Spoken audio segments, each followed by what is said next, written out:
few years ago. No big deal, a Ferris wheel, usual junk, you know. I walked around the grounds until I saw this little tent. Man outside gave a speech, and this is how it went.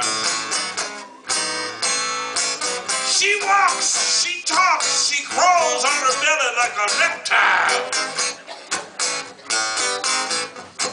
You know, it was the same old stuff, except for one part. He said it won't cost you money.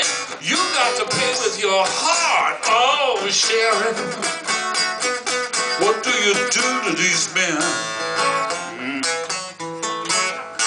You know, the same rowdy crowd that was here last night is back again.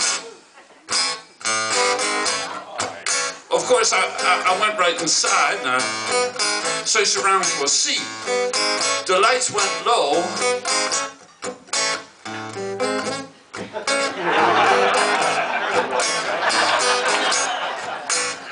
And the drum played a beat.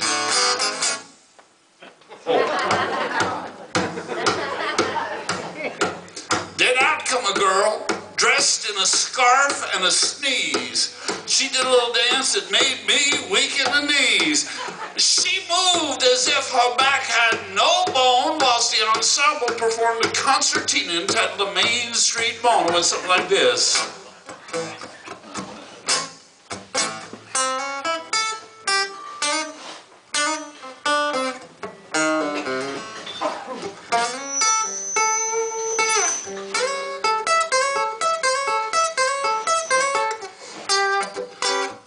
And exactly like that. And then she got up on her tippy toes. She had these little teeny-weeny little tippy toes. Great big honking feet, but little tippy toes. And she proceeded to entrechat, plie, do-si-do, and pas de deux across the stage like this.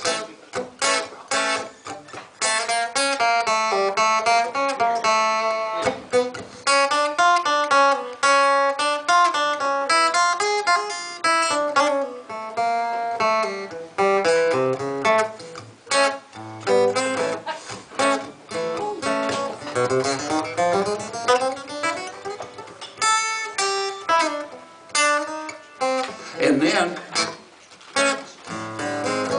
she happened to spy part of the stage that she really loved. No, I mean she really loved it. I mean, right in front of God and everybody, you know. It was disgusting. I loved it. She went like this, she went.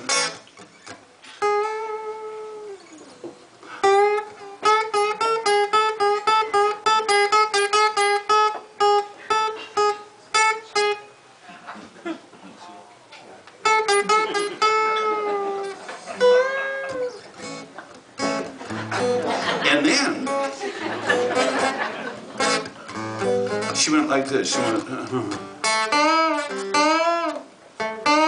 she went like this, she went.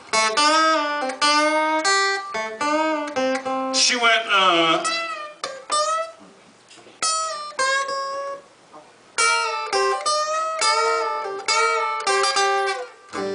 and then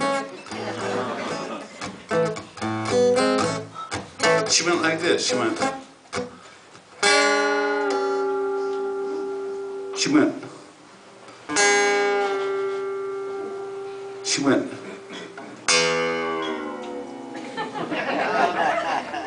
That's not an easy thing for any woman to do. And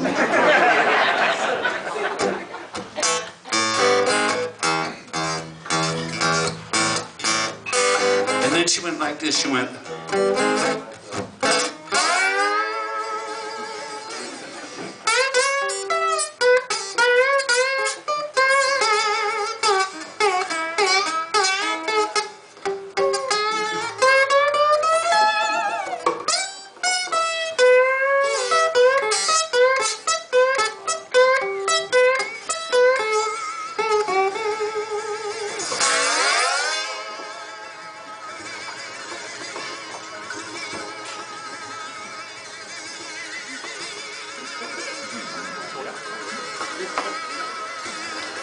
And then, this woman did something so phantasmagorically supernal, something so phenomenologically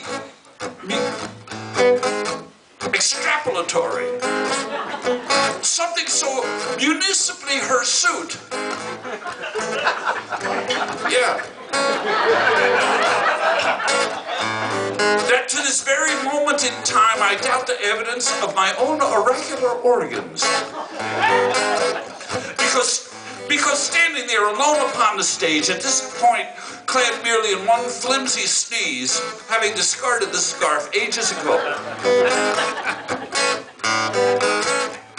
without saying a word, without making a noise, without uttering a sound, without a single audible, intelligible syllable issuing from betwixt those firm but pliant, moist, and oh so inviting ruby red lips,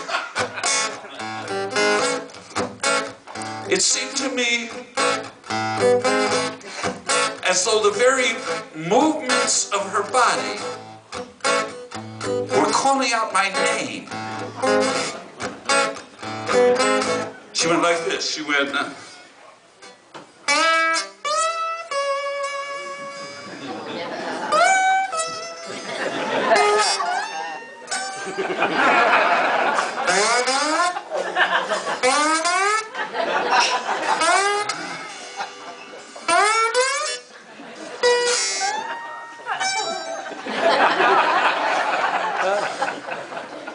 what? What? What? You want to what? Me? You don't mean what? Right now?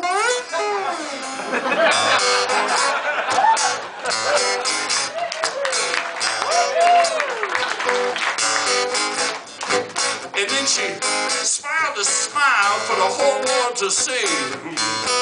She turned her head and she looked directly at me. I must have jumped at least 10 feet in the air, but children, when I come down, that girl wasn't there. Oh, Sharon, what do you do to these men? You know the same rowdy crowd that was here last night is back again. Well, out struts this dude with curly red hair. He had a big bushy beard and a build like a Kodiak bear. He said, cease and desist from the demonstration. That's the termination of the show, and if you desire to continue respiration, turn around and go. I did not hang out. I went straight to that door, but on my way through, I heard that big bear roar. Oh, Sharon, what do you do to these men? You know the same rowdy crowd that was here last night is back again.